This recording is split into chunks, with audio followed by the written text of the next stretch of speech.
Hoje eu quero trazer uma palavra para vocês a respeito do perdão. É uma coisa que todo mundo aqui já ouviu inúmeras pregações a respeito disso, mas eu creio, sabe, que como o nosso Deus é uma fonte inesgotável e ele é multiforme graça e sabedoria, eu creio que algo novo, algo diferente, o Espírito Santo de Deus vai ministrar no seu coração. Deixa eu desligar só meu WhatsApp aqui, que senão vai ficar aparecendo esse barulho. Toda hora que alguém me manda uma mensagem vai ficar pitando. Bom, então, gente, a primeira coisa, antes da gente entrar direto nesse assunto, é que nós precisamos entender algo, né? Nós hoje, né, o nosso presente, nós somos, na verdade, fruto de duas coisas. Nós somos fruto daquilo que nós vivemos e daquilo que nós herdamos. Então, nós podemos dizer que o nosso presente nada mais é do que o que aconteceu no nosso passado e aquilo que nós herdamos. Então não tem como, né, a gente desvincular. Tem gente que fala assim, não, eu sou nova criatura, as coisas velhas já se passaram, eis que tudo se fez novo. De fato, o que acontece é, quando Adão e Eva estão no Éden, nós somos feitos de 3 partes: corpo, alma e espírito. Quando eles estavam no Éden, essas 3 partes eram incorruptíveis, elas não estavam corrompidas. A partir do momento que Eva peca, que Adão peca e que eles decaem da graça, tudo se corrompe, né? Quando o Senhor ele fala, olha, não toque nessa árvore, não toque nessa árvore do conhecimento do bem e do mal, porque se vocês tocarem, vocês vão morrer. Adão e Eva morreu? Algum deles morreu? Não, né? Logo em seguida eles começaram a se envergonhar e começaram a se cobrir. No nosso entendimento parece que eles não morreram porque o físico deles ainda estava vivo. Mas a verdade é que algo deles morreu. E o que foi que morreu? Foi o espírito. Aquilo que comunicava, que faz a comunicação do homem com Deus, quando entra o pecado, está morto. Por isso que a Bíblia vai dizer que aquele que crê em Jesus e o aceita, e o Espírito Santo de Deus vem, ele vem para vivificar. Ele traz vida a um espírito que está morto na vida da pessoa. Então, se nós pudéssemos olhar o mundo espiritual, nós encontraríamos pessoas que não tiveram um encontro com Cristo, que não têm uma vida com Deus. Essas pessoas são como zumbis espirituais. Elas têm um corpo, ok? Elas têm uma alma, ok? Mas o espírito está morto. Ela é um morto-vivo, né? É um morto espiritual que está vivo aos olhos carnais. E aí, a partir do momento que você entrega a sua vida para Jesus, a partir do momento que você aceita Ele como Senhor e Salvador da sua vida, algo automaticamente acontece no mundo espiritual. Automaticamente o Espírito Santo de Deus vem e revive o seu espírito. E aí, quando ele dá vida ao seu espírito, o seu espírito, então, agora começa a se comunicar com o Espírito de Deus. E é por isso que muita gente que fala assim, eu não leio a Bíblia porque eu não entendo nada da Bíblia. E depois que se converte, começa a ler e Deus começa a falar através da Bíblia. Começa a entender as coisas que ficam super difíceis. Isso não acontece simplesmente porque, porque eu comecei a ir para o culto. Não! Isso acontece porque algo aconteceu no mundo espiritual. Você saiu de uma morte espiritual para uma vida e agora você consegue ter esse link, essa conexão. Porque o Senhor Jesus falou, olha, ninguém vem ao Pai se não for por mim. Então, quando você aceita Ele como seu único e suficiente Salvador, aquele que é digno de cobrir a multidão de pecados e te religar, te reconectar com o Pai, aí sim a Bíblia diz que o véu, né, que separava o véu do templo, que era o santíssimo lugar, que só ia o sumo sacerdote falar com Deus, esse véu foi rasgado. Porque Jesus Cristo é como o nosso sumo sacerdote. Então, ele rasga esse véu e ele nos conecta com o Pai. Então, agora nós estamos vivos no mundo espiritual. E aí, gente, o que acontece? Só que as pessoas pensam que pegam esse versículo fora do contexto, né? Eis que tudo se fez novo, e acham que a alma também é automaticamente automaticamente mudada, como num passe de mágica. Mas a pessoa se esquece de que aquela alma, a alma é quem você é. A alma é o contexto de quem você é. A Bíblia vai dizer que o Senhor Jesus veio para a salvação da nossa alma. Tudo nosso está na nossa alma. Quando nós morrermos, o nosso corpo volta para o pó, o espírito volta para Deus, e é a alma que vai ou para o céu ou para o inferno.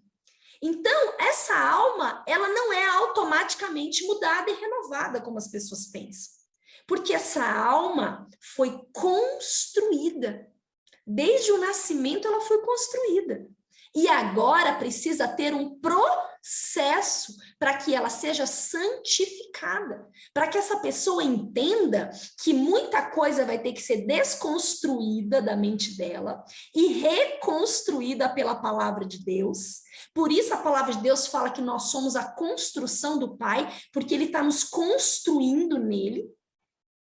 E essa alma, ela precisa então de santificação, ela precisa caminhar com Deus para entrar no centro da vontade de Deus, para viver a boa, perfeita e agradável vontade de Deus. E aí, gente, o que acontece? Só que essa alma que acabou ali de aceitar, escolher o Senhor Jesus, aceitar viver com o Pai, essa alma está cheia de trauma, ela está cheia de distorções, ela está cheia de memórias feridas, ela tem muita coisa dentro dela, muito lixo dentro dela. Ela tem um passado que a pessoa não consegue voltar e fazer diferente agora, depois que ela se converteu. Ela consegue? Não consegue. Então, como é que depois que você se converte, como é que você lida com essa alma toda machucada? Nós temos que percorrer esse caminho de santificação. Esse caminho que a gente começa a se separar e começa a ler o que o Senhor determina na palavra dele e começa a pedir com a ajuda do Espírito Santo para sermos transformados. A Bíblia vai dizer que nós vamos ser transformados de glória em glória. Nós vamos brilhando como a luz da aurora, que cada dia mais nós vamos conseguindo subir os degraus em Deus. E aí, gente, como nós não podemos voltar ao que foi vivido, né? E tem coisa dentro da gente que ainda é tóxico, que ainda faz mal, que ainda nos dói.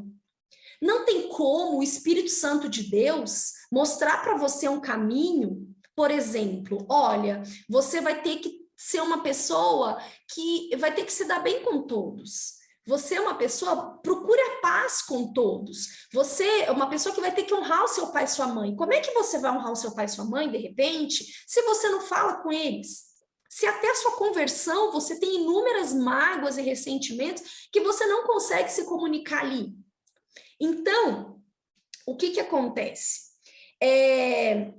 Nós precisamos entender que as mudanças na nossa alma, assim como nós fomos construídos durante um período, elas são também graduais. É um processo. E nós precisamos abrir o nosso coração para que o Espírito Santo de Deus se movimente na nossa vida e nos leve por caminhos que muitas vezes nós desconhecemos. Então, eu sempre falo o seguinte, olha, a ciência já definiu isso, né? Nós, seres humanos, não utilizamos nem 10% do nosso cérebro, certo? Lá na queda, 90% do nosso cérebro foi afetado. Lá no Éden, nós utilizávamos 100% do nosso cérebro, 100% da nossa capacidade, porque Deus nos fez a imagem e semelhança dele. Essa imagem e semelhança de Deus, que é a imago Dei, somente os seres humanos têm. Somente nós, os animais não têm, as plantas não têm, os anjos não têm. Nós temos vontade voluntária. Nós temos toda essa parte de sentimento igual o Senhor tem. Nós temos raciocínio, nós temos criatividade. Se você parar para analisar a Bíblia e ver as artimanhas e as astúcias de Satanás, você vai ver que tudo que as outras como é que eu posso dizer, as entidades criam, o próprio diabo cria, na verdade, ele não cria nada, ele imita tudo de Deus, porque ele não tem criatividade, ele não foi feito com a imago dele. Então, essa coisa de ser autoconsciente, essa coisa de saber que isso tudo somos nós que temos. E aí, só que na queda, quando acontece a queda, tudo isso fica corrompido. Fica corrompido os nossos pensamentos, o nosso raciocínio fica corrompido, o nosso coração fica corrompido, o nosso corpo fica corrompido, né? A Bíblia vai falar que nós temos que colocar o capacete da salvação porque existem setas que são lançadas no nosso pensamento. A Bíblia fala que todo sofisma ou todo conhecimento, tudo aquilo que se levanta contra o conhecimento de Deus, vãs doutrinas, ou seja, o nosso pensamento, o nosso raciocínio humano pode ser facilmente contaminado e distorcido, contrariamente à palavra de Deus. O nosso coração, a Bíblia fala, mais corrupto do que todas as coisas, quem o conhecerá? Nós não podemos nos deixar levar pelo nosso coração. O salmista vai falar, sonda-me, ó Deus, e conhece o meu coração, porque nós não conhecemos. O nosso corpo também é corruptível, né? O apóstolo Paulo vai falar, olha, aquilo que eu quero fazer, eu não faço. E aquilo que eu não quero, é isso que eu faço. Então, se tudo em nós é corrompido, por que é que nós achamos que nós precisamos, que o nosso tipo de pensamento, aquilo que nós pensamos, é exatamente conforme o que Deus pensa? Não é também. Então, o caminho do perdão, gente, está numa instância da nossa alma, que eu vou explicar para vocês que eu nunca, eu não conhecia isso e eu quero trazer esse conhecimento para vocês porque foi algo libertador. O princípio do perdão é um caminho de liberdade. Grava isso no seu coração. O perdão é um caminho de liberdade. Por quê? Vou explicar para vocês algo. Dentro da nossa alma, a nossa alma, ela tem instâncias. Ela tem repartições, ok? Vamos ver se eu consigo explicar isso de uma forma simples para vocês. Dentro da nossa alma, nós podemos dividir cinco instâncias na alma. Vai ter uma que vai ser a mais profunda de todas, tá? Que eu vou falar por último. Então, uma instância da alma estão os nossos pensamentos, né? Os nossos pensamentos. Em outra instância da alma estão os nossos sentimentos, as nossas emoções. Em outra instância da alma está a parte que a gente chama de volitiva, que é o quê? A nossa vontade, de uma maneira ampla, falando de uma maneira ampla, a nossa vontade. O que nós queremos e o que nós não queremos.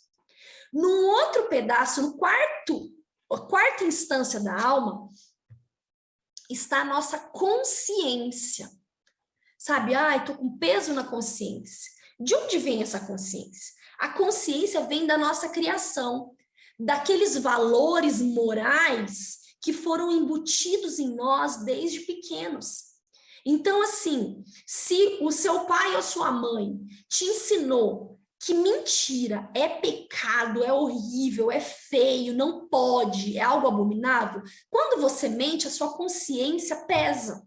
Porque você fez algo contrário àquilo que você aprendeu ser o certo. Se o seu pai e a sua mãe falam que não tem problema nenhum uma mentirinha boba, quando você faz uma mentirinha boba, você acha que não tem problema nenhum. A sua consciência não pesa.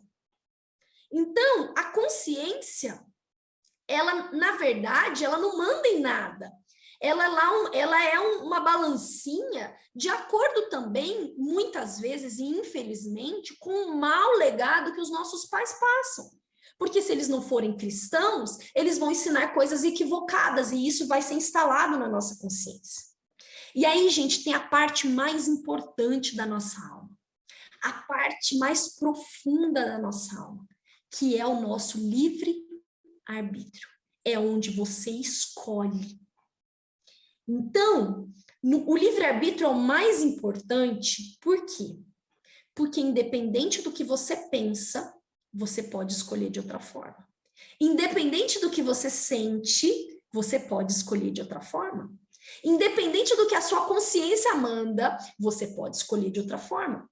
No fim das coisas, se a gente fosse parar para pensar em Deus, olhando para nós, o lugar que ele vai mais observar é o nosso livre-arbítrio. Por quê? Porque quando passa pela sua cabeça, né, um pensamento ruim, aquilo passou pela sua cabeça, pode ser uma seta do inimigo, pode vir mesmo de uma ferida na sua alma, aquele pensamento ruim, eu vou me vingar de fulano. Pode ser uma seta do inimigo, pode ser um sentimento seu que está distorcido, uma ferida na sua alma. Quando você sente raiva, você sente aquela raiva, né? Você pode agir conforme aquela raiva, como você pode agir conforme o seu pensamento, ou pode não agir. Você está com vontade de se vingar, mas a palavra de Deus fala: a mim pertence a vingança, não vos vingueis. E você decide não se vingar. Então, tudo isso que é corruptível em nós pode ser mudado pelo livre-arbítrio. Então, quando Deus olha para a gente, ele vai olhar o quê? O que você escolheu. Por isso que a Bíblia fala, olha, hoje te pedirão a sua alma. O que adianta ganhar o mundo e perder a sua alma? Porque uma hora ou outra, todo ser humano vai ter que escolher entre céu e inferno, entre certo e errado. Não tem vácuo no mundo espiritual. Não tem meio termo. Não tem purgatório. Existe o céu, existe a porta estreita, existe a porta larga. Todos nós, em nenhum momento, nós vamos poder chegar diante de Deus e falar: Deus, eu não tive a opção. Todos os seres humanos terão essa opção. E aí, quando nós vamos caminhar e quando nós falamos de perdão, a gente vincula o perdão a um sentimento. Eu não senti de perdoar. Fulano de tal fez isso, eu não senti de perdoar. A gente vincula o sentimento, mas o perdão não é sentimento, não é pensamento, não é vontade, é decisão. E aí, o que nós podíamos, assim, o pastor, que também é psiquiatra, Fábio Damasceno, ele tem um livro chamado A Psicologia do Perdão, e ele fala algo, assim, incrível. Ele diz assim, ele faz uma analogia incrível com relação ao perdão. Ele diz que, imagine que nós estamos hoje aqui, dia 2 de agosto de 2022, imagine que dia 2 de agosto de 2021, ou seja, um ano atrás, você simplesmente decidiu na sua casa não jogar mais nenhum lixo fora, né? Eu não vou jogar mais plástico fora, eu não vou jogar lixinho de banheiro, eu não vou jogar mais comida, eu não vou jogar mais nada. Nada, eu vou acumular esse lixo aqui em casa. Depois de um ano, com tudo isso, como estará a sua casa? Podre, né? Vai estar cheia de bicho, de barata, vai estar fedida, né? Ela vai estar um lugar insalubre e inabitável, um lugar adoecedor. E a falta de perdão é isso nos relacionamentos. Então, toda vez que eu falar perdão, você vai pensar numa via de mão dupla, que vai e que volta. O perdão não é só você liberar perdão, é você também pedir perdão. Você precisa ter não não é um ato isolado. Hoje, depois de tanto tempo, eu decidi perdoar fulano. Não, quando você caminha com Deus, você vai entender que o perdão é um estilo de vida. Ele não é um ato isolado que você faz assim porque você é bonzinho. Você faz porque você sentiu no coração de fazer. Você faz porque... Não! Você vai criando um estilo de vida de liberar perdão e de pedir perdão conforme a palavra de Deus manda. E o perdão, imagine essa casa toda de lixo, né? A falta de perdão, de você pedir ou liberar perdão, é igual você tá dentro dessa casa entupindo tudo, tá tudo entupido. Não tem mais nada funcionando. É assim que acontece nos relacionamentos. Quando nós não liberamos perdão, não pedimos perdão, nós vamos entupindo as relações que nós temos com as pessoas. E enquanto a gente não toma essa atitude de liberar perdão, de perdoar, aquilo não desentope. Então imagina, o pastor Fábio fala, que o perdão é como se fosse uma usina de reciclagem.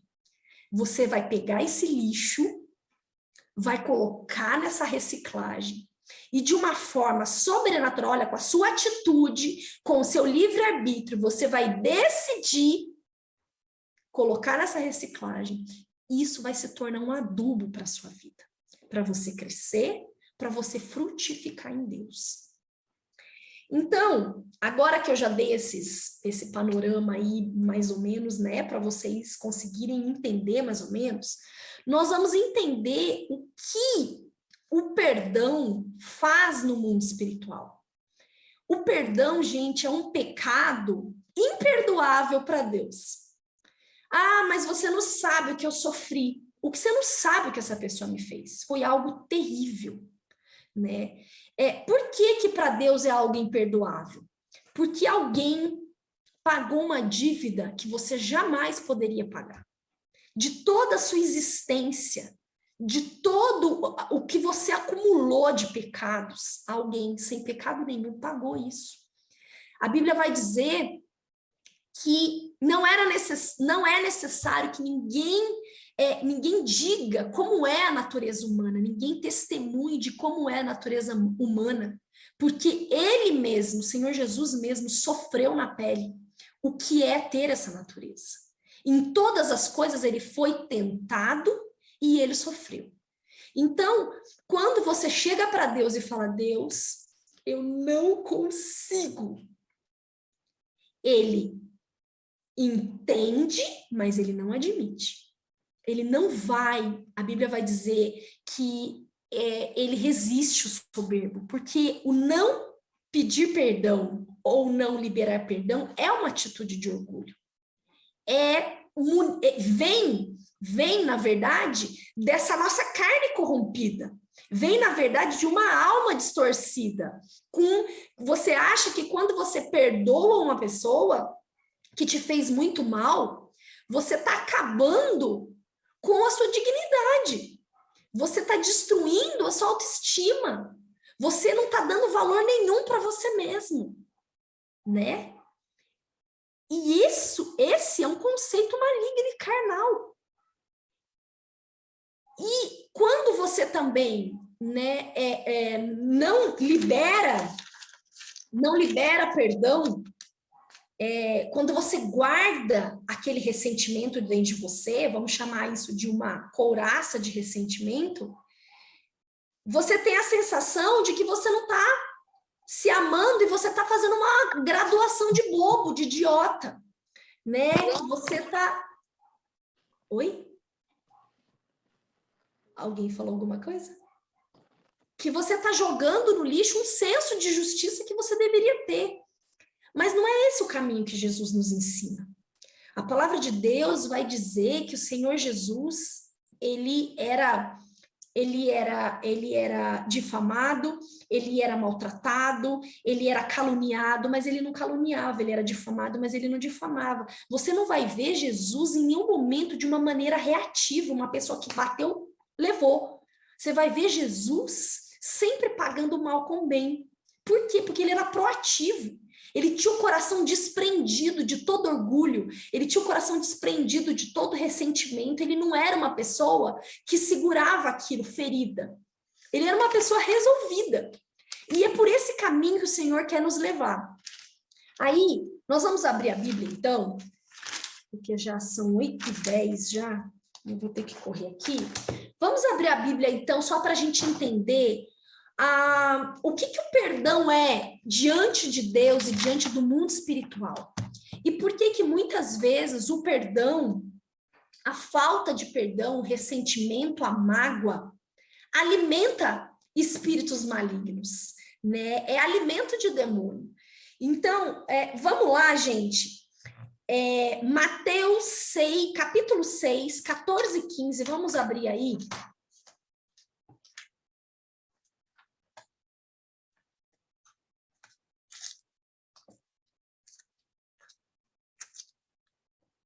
Se alguém achar aí, pode ler para mim. Pois, se perdoarem as ofensas um dos outros, o Pai Celestial também lhe perdoará. Mas, se não perdoarem uns aos outros, o Pai Celestial não lhes perdoará as ofensas. Gente, olha que coisa incrível. Jesus está dizendo que a sua atitude vai definir a atitude do Pai. O seu livre-arbítrio vai definir se o Pai vai ou não vai te perdoar. É proporcional. Eu não perdoei, não vai ser perdoado. Eu perdoei um pouquinho, vai ser um pouquinho perdoado. Eu perdoei muito, eu vou ser muito perdoado. Jesus está dizendo aqui que a nossa atitude vai definir a postura do Pai com relação a nós. A segunda coisa está em Hebreus 12:15. Quem achar aí pode ler para mim, por gentileza. Quem não perdoa e quem não pede perdão vai ser privado da graça de Deus. Alguém pode ler, por gentileza? Hebreus 12:15. Cuidem que ninguém se exclua da graça de Deus, que nenhuma raiz de amargura brote e cause perturbação, contaminando muitos, já ia para o 16. Isso. Olha só, se a raiz de amargura brotar, você vai ser privado da graça de Deus. A graça de Deus é aquilo que nós recebemos e nós não merecemos. Então, isso é uma segunda consequência da falta de perdão. A terceira consequência é que nós seremos derrotados pelo inimigo. Isso é muito sério, gente. 2 Coríntios 2, quem procurar aí pode achar para mim, pode ler por gentileza, 2 Coríntios 2, versículo 10 e 11.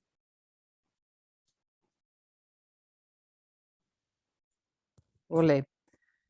Se perdoardes alguma coisa a alguém, também eu perdoo, e aquilo que perdoei, se é que havia alguma falta a ser perdoada, perdoei na presença de Cristo por amor de vós, a fim de que Satanás não tivesse qualquer vantagem sobre nós, pois não ignoramos as suas artimanhas.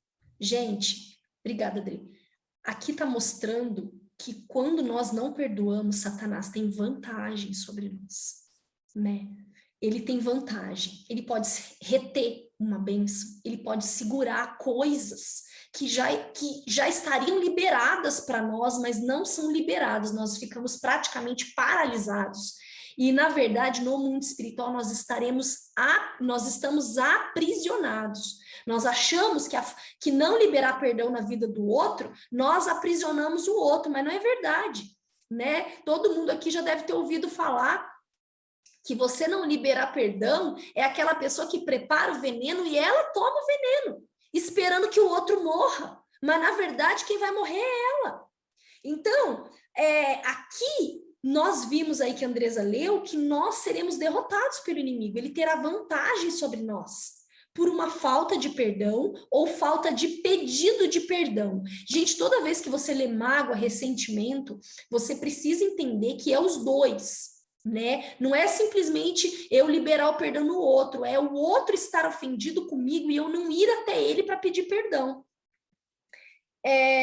Mateus 18, alguém pode ler por gentileza? Mateus 18, versículo 34 e 35.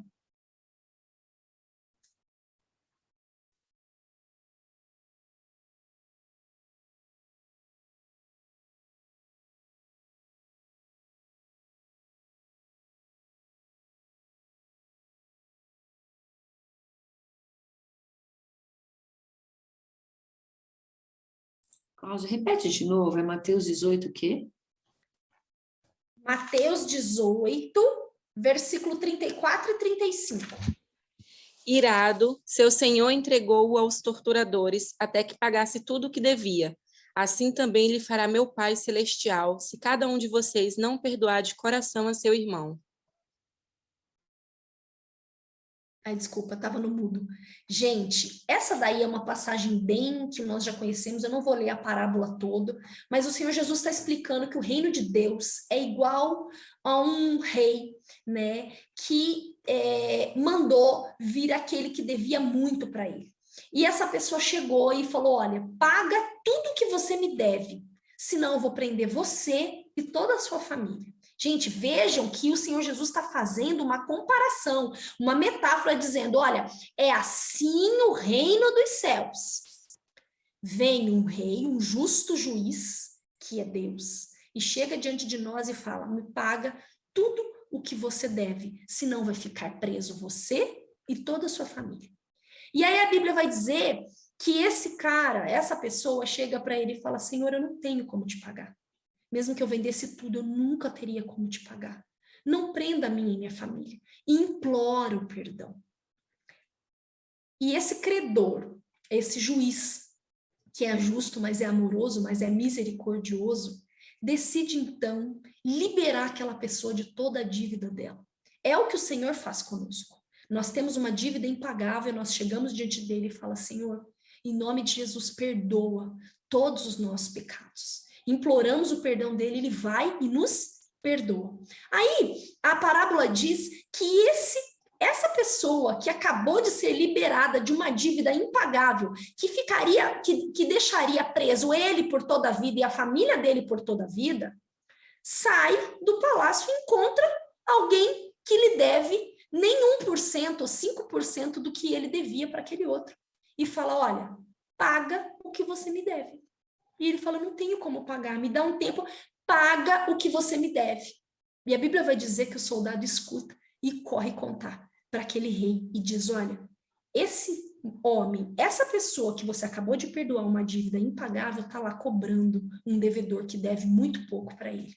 E aí esse juiz manda o soldado buscar essa pessoa e coloca ele numa prisão, joga ele na presença dos atormentadores, dos verdugos.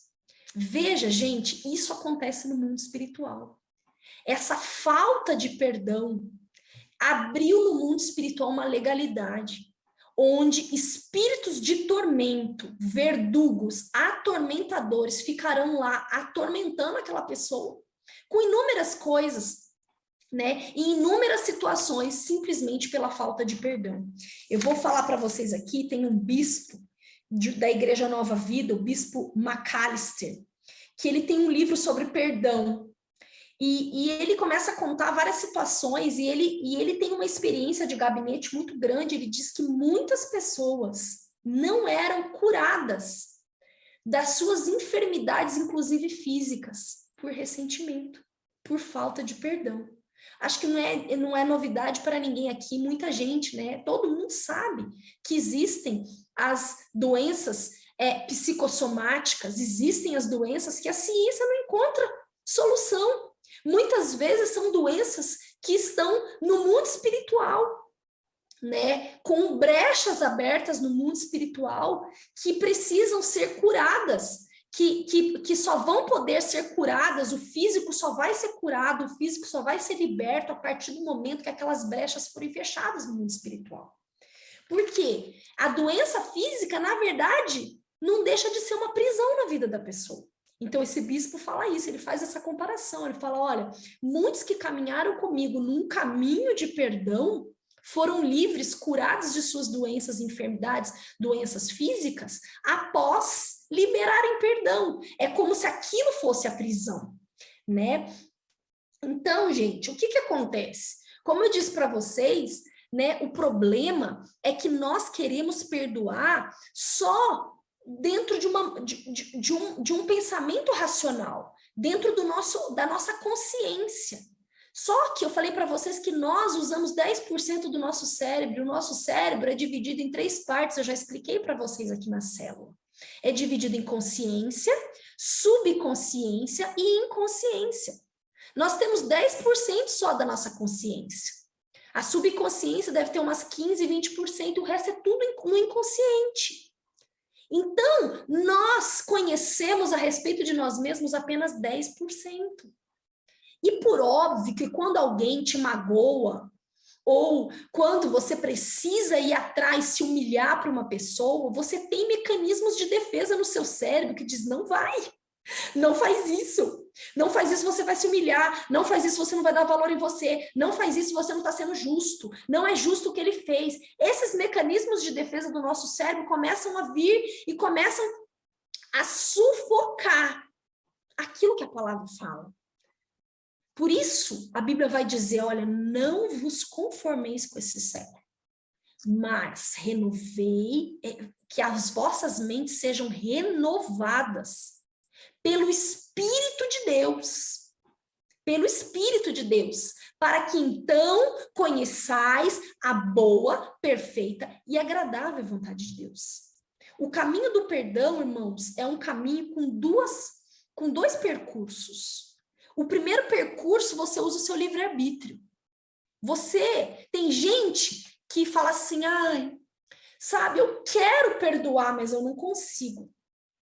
Eu expliquei para vocês, dentro das instâncias da alma, a vontade, o querer está na volição. Não está no livre-arbítrio. No livre-arbítrio, o livre-arbítrio diz, eu quero querer perdoar e vou. Ah, mas eu não sinto que eu tenho que perdoar, mas eu vou. Ah, mas na minha cabeça eu não consigo entender porque eu tenho que perdoar, mas eu vou.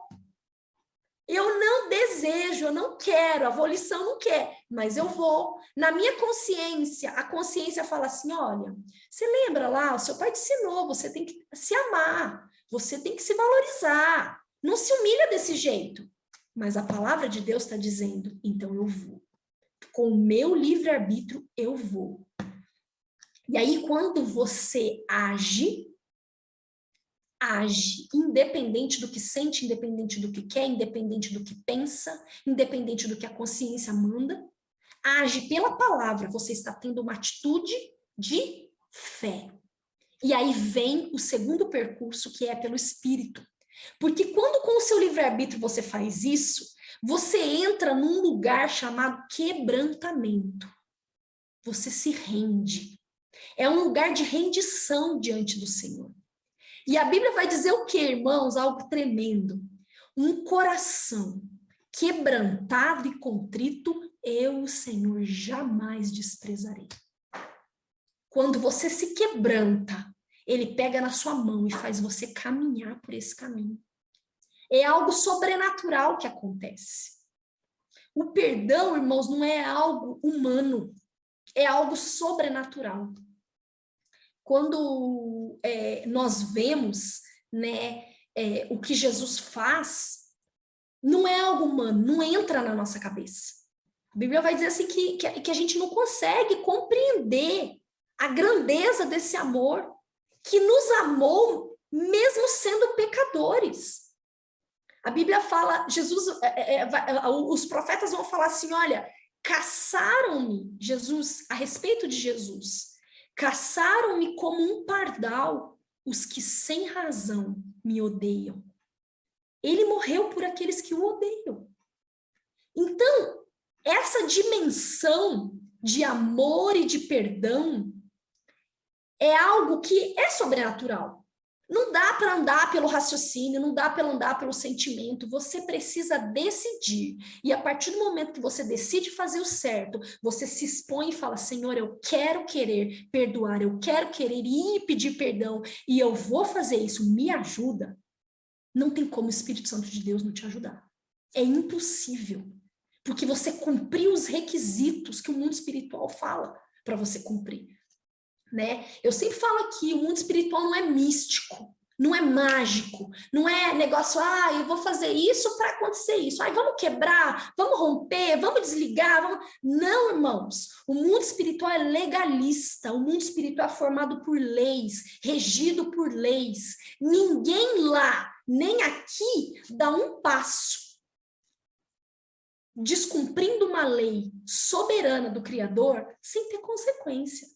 Impossível, impossível. A Bíblia vai falar lá em Oséias, o meu povo está perecendo porque falta conhecimento. Porque existem leis, está tudo aqui. E se nós perecemos é porque nós não conhecemos as leis. Nós não conhecemos o que Deus determina. Então, é engraçado que a gente usa esses mecanismos de defesa, o nosso cérebro vai usando e vai tentando nos distanciar. A última coisa que eu quero falar para vocês aqui, porque aqui, pelo jeito que eu estou falando, dá a impressão que é só essa questão do liberar perdão.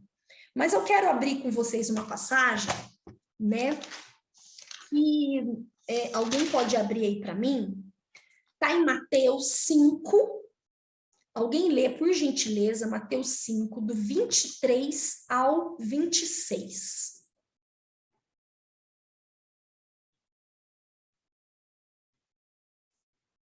Mateus 5, 23 ao 26.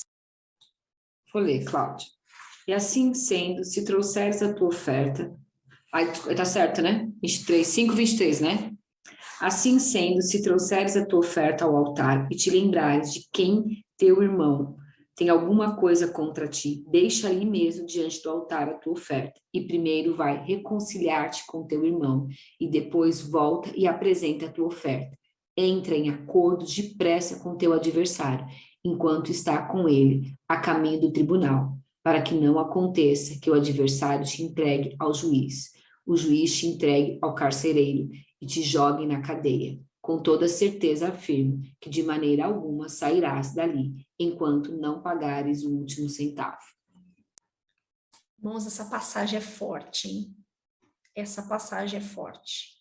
A Bíblia está dizendo assim, olha, se você está indo entregar a tua oferta a Deus, está lá apresentando louvor, sacrifício agradável, mas o teu irmão tem algo contra ti, né? Eu sei que às vezes a gente acha assim, o meu irmão não gosta de mim, né? Eu vou lá resolver, mas não é isso que a Bíblia está falando. O teu irmão tem algo contra ti, o teu irmão ficou ofendido com você. Então não é você liberar perdão, é você ir pedir perdão para esse irmão que está ofendido com você. Deixa a tua oferta, nem continua caminhando ao juiz. Deixa a tua oferta no altar, vai até o teu irmão e peça perdão para ele. Para que, a Alessandra leu aí, para que, não ocorrendo que o adversário veja que você não fez isso, leve você até o juiz te coloque na prisão e você fique lá até pagar o último centavo. Veja de novo a mesma analogia, tanto de liberar perdão quanto de pedir perdão. Nós ficamos aprisionados no mundo espiritual, irmãos. E o justo juiz não admite, é imperdoável a falta de perdão. E aí, aqui, eu queria trazer para vocês algo muito interessante, porque lá na aula, né, o pastor começa a falar assim, bom, e se eu fui até o meu irmão e ele não me perdoou? Eu já estou considerado perdoado? Eu já fiz a minha parte? Já cumpri? Ele diz, volta, ora mais um pouco e vai de novo pedir perdão para ele. E aí chega lá para o irmão fala, não, eu não tenho que te perdoar não, quem tem que te perdoar é Deus, eu não perdoo ninguém, quem perdoa é Deus. Você vê que o coração do seu irmão ainda está, né, daquele jeito. E ele fala, volta, ora mais um pouco, pede a Deus mais humildade, mais quebrantamento e vai de novo pedir o seu irmão. Se pela terceira vez esse seu irmão não te liberar, considere-se perdoado. Mas por que ele diz que lá os judeus fazem assim? E por que tem essa dinâmica? Por quê, gente? Que acontece? Eu sei que na nossa cabeça parece que é uma regra, né? Vai lá, pede perdão. Só que a gente acaba fazendo aquilo pro forma. Não, vou pedir perdão porque eu tenho que pedir perdão, senão eu vou ficar aprisionado, não sei o que. Só que no mundo espiritual, gente, não é assim. No mundo espiritual, nada que você faça sem ser assim de coração, o negócio, tudo que tá passando pela gente, nós estamos liberando coisas, né? Eu sempre falo isso. Faz uma oração bonita, requintada, toda bonitona, sem fé. Só assim, aquela invernizada, sabe aquela oração bonita para todo mundo ver? Faz uma oração dessa e depois você faz uma oração que você não consegue nem falar direito, mas o seu coração está totalmente quebrantado, contrito, você não está conseguindo nem falar, você chora e fala ao mesmo tempo. E veja o efeito que surte isso no mundo espiritual. Com certeza, essa oração aqui vai liberar coisa no mundo espiritual, vai movimentar o mundo espiritual. E essa aqui não vai movimentar nada. A Bíblia vai comparar lá, né, aquele homem os fariseus que chegam e falam, Senhor, ainda bem que eu não sou que nem ele. Eu jejuo, eu faço isso, aquilo, outro. Jesus vai falar, e o homem que foi e falou, eu não sou nem digno de entrar aqui no templo, não sou nem digno de conversar com ele. E o Senhor Jesus fala, qual das orações? Qual deles alcançou o coração de Deus? Então, não adianta a gente achar que só porque a regra é a lei, eu vou lá, peço perdão e tá tudo certo. Irmãos, Deus sabe se no nosso coração nós estamos nos humilhando de verdade para aquela pessoa liberar o perdão. Não adianta. Né? Nós sabemos, a gente às vezes quer fingir, a gente faz malabarismo espiritual para assim, fingir que cumpriu o protocolo. Mas o mundo espiritual, e nós também sabemos quando nós estamos nos humilhando ou não. Quando você chega para alguém e fala para a pessoa, olha, me perdoa, de verdade, eu fiz isso com você, eu não devia ter feito, eu tô tão arrependido, você não consegue falar direito, você engasga, você chora, você tá... Irmãos, não tem como, a palavra de Deus vai falar que a palavra dura suscita a ira, mas a branda desvia o furor. É, isso mesmo, Leide, a alma sempre vai querer dar um jeitinho para te poupar, mas o caminho com Deus, irmãos, é o caminho de humilhação. O caminho com Deus é o caminho de humildade, orgulho só existe em um ser, no pai da mentira, que é Satanás. Satanás é orgulhoso. Todo sentimento, pensamento que te leve ao orgulho, você pode ter certeza e convicção que não vem do Espírito Santo de Deus. Porque a palavra vai dizer que o Senhor Jesus era manso e humilde de coração. Mesmo sendo Deus, não usurpou ser igual a Deus. Antes, a si mesmo se humilhou. Então, o mundo espiritual vai estar lendo, vai estar sabendo o que você está emitindo lá. Você pode ter uma raiva no seu coração e fingir que está tudo bem com o seu irmão. Mas você está enganando a você mesmo e o mundo espiritual todo está rindo de você. Está vendo? Você está alimentando um espírito de orgulho. Do mesmo jeito que existe o espírito de medo e o Espírito Santo tem o fruto do Espírito Santo, existem entidades que se alimentam de sentimentos maldosos, errados, fora da palavra de Deus. Então, quando ele fala que você vai para o seu irmão e a primeira vez o seu irmão ainda está com o coração duro, às vezes é porque você ainda não está humilde o suficiente para quebrantar aquele coração. Porque na hora que você tiver totalmente quebrantado, você for para o outro, sem apontar o que o outro fez, focando em você, no que você fez, no que você ofendeu, no que você entristeceu o outro, independente se o outro te entristeceu, se o outro te ofendeu, se o outro te feriu, com certeza vai desviar o furor. Com certeza, aquela verdade que você vai estar emanando para o mundo espiritual vai quebrantar o coração da outra pessoa e é impossível que aquela outra pessoa continue resistente. E ainda assim, se depois de 3 vezes ela permanecer resistente, você pode ter convicção que você está livre, porque você deu tudo de você num quebrantamento e de humildade e de humilhação. Ok? Então, gente, desculpa a demora, já são 8h32, pulei um monte de coisa aqui, mas era essa palavra que eu queria trazer para vocês, né? E obrigada pela presença de todos, que nós possamos, sabe, realmente ter esse coração. Eu quero fazer uma pequena oração aqui antes de eu abrir para os comentários, amém? Porque como a gente está gravando agora, então, pelo menos encerra a palavra e depois abre para os comentários. Feche seus olhos, por favor. Pai amado, Pai querido, nós te louvamos, Senhor, porque nós te pertencemos. Não estamos aqui, ó Deus, presencialmente uns com os outros, mas nós cremos e sabemos que no mundo espiritual Deus não tem tempo e nem espaço. Nós estamos juntos no mesmo propósito, no mesmo coração, e nós queremos colocar diante de Ti, Senhor, tudo aquilo que está dentro de nós. Aquilo que nós não conhecemos, aquilo que nós nos defendemos, aquilo que precisa ser resolvido, Senhor, por meio de liberar perdão e pedir perdão também.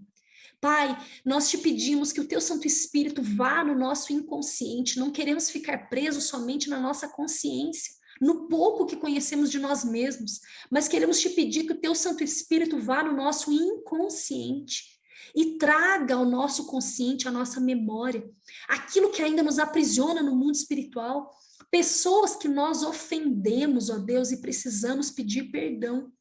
Pessoas, ó Deus, que nós não perdoamos, que nós não aceitamos o que aquela pessoa fez conosco. E também, Senhor, não aceitamos que aquela pessoa é imperfeita, como nós também somos, que ela errou como nós também erramos, que ela peca como nós também pecamos. Senhor, em nome de Jesus, que nós possamos ser ativados no nosso livre-arbítrio hoje, que nós possamos orar a Ti hoje, Deus, som do nosso coração. Nós queremos perdoar e pedir perdão, queremos caminhar por esse caminho, ó Deus, de humildade, de mansidão que o Senhor Jesus caminhou, queremos ser movidos pelo Teu Santo Espírito, queremos ser construídos por Ti, pela Tua verdade, pela Tua palavra. Nos leva por esse caminho, Senhor, de liberdade em Ti, que nós possamos experimentar um outro nível contigo, que nós possamos experimentar esse nível sublime, Senhor, que é do perdão e do amor de verdade genuíno. Senhor, em nome de Jesus, que essa atitude não seja, Deus, um ato isolado da nossa vida com uma ou com outra pessoa, mas que nós possamos ser construídos por Ti num estilo de vida, de não termos, Senhor, dificuldade alguma de ir ao nosso irmão que ficou ferido conosco e pedir perdão. E também, Deus, aquele irmão que pisou na bola conosco, de nós darmos uma segunda chance. Queremos dar, Senhor, segunda, terceira, quarta, quinta, sexta chance, porque a Tua palavra vai dizer quantas vezes eu tenho que perdoar? 7 vezes 7? Não, 70 vezes 7.